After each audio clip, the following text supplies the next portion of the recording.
Okay everyone, so here is the finished, well, almost finished product of butternut squash and carrot soup. I'm going to stick a spoon in there so you can kind of see the consistency of it. So it's not real watery like chicken noodle or something like that, but it's got more of a thick consistency because of the squash.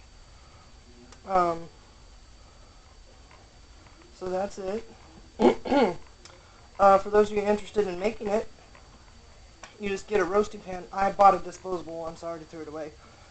But you get a roasting pan, you take a butternut squash, cut it in half lengthwise, rub some olive oil on the bottom of the roasting pan, and take about a bag. You can use like baby carrots or a whole bag of regular carrots, just kind of chopped up small and peeled, obviously.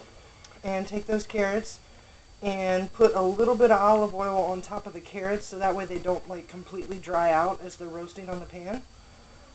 And then put the butternut squash pulp side down, skin side up, the two halves on your pan right next to each other, and then put the carrots all around them. Bake them in the oven at 350 for about an hour, and that'll give time for the squash to get really soft. And then once you pull it out and you can see that the squash is soft enough to scoop out with a spoon, you get like a separate bowl, put your carrots in there, and then take a spoon and like scoop out all the pulp and the seeds and set that aside, throw it away. And then don't get the skin on it, but just scoop out the pulp only of the squash and put that in the bowl with the carrots. And then put that into a pot like what you see right here. And then you're going to take some chicken stock. Could have been chicken stock you made, or you could buy it at the store. Pour about a bottle of it. I'll show you the one I have. This is what I used. It's about 26 ounces. I ended up using the whole thing for the soup. So you put the vegetables in the pot, the carrots and the squash. Oh, before you do that, in this same pot, take some diced onions and olive oil and saute them in the bottom of this pot until the onions are very translucent and soft. Then put the squash and the carrots in.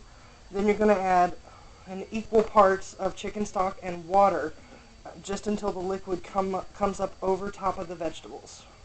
You stir it together, you bring it to a boil for about maybe 5 minutes, then you turn it down on low and let it simmer for about 15 or 20 minutes. Then, once you've done that, you take your contents of what's in here and you bring it to the blender. And in the blender you put, you fill it up to like right here. You don't want to fill it all the way up to the top because then it'll go. Because when you have hot items, you want to take the filler cap off your blender. So that means there's a hole in the top. If you fill it up too high, it's going to fly out. So fill it up maybe like halfway or just a little bit above halfway. So you probably have to do like 2 or 3 things of it. Come up here to your settings.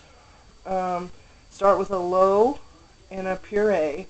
Switch it to high puree. Then do a low blend and then a high blend. Then you pour that mixture to a separate bowl. I use that white bowl. It's in my dirty dishes right now. You pour it into there and you keep doing that until you've got all the vegetables. Then you take all of that, you come back over here and you pour it in here, and it looks pretty much like this, only a lot thicker. So then you take the rest of your chicken stock and some more water until you get more of a soupy, but still thick, but just a little less thick kind of consistency. And I seasoned it with garlic powder, with kosher salt, with black pepper, as well as the onions and the chicken stock and all that.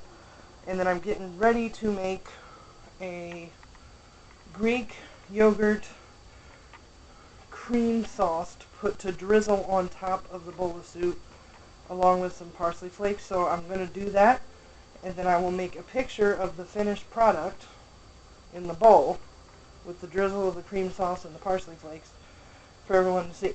In the drizzle, I'm going to take some Greek yogurt, put just a splash of chicken stock just to water the yogurt down a little bit but still give it flavor. And I'll put just a pinch of crushed red pepper and mix that all together. And then that'll get drizzled, just a little tiny bit of it on top of the soup when you put it in the bowl. Just more for visual effects, but it does give it a little creamy taste too. Okay? So, yeah, my kitchen's a mess right now. So I hope that made sense. Alright, check you laters. Bye.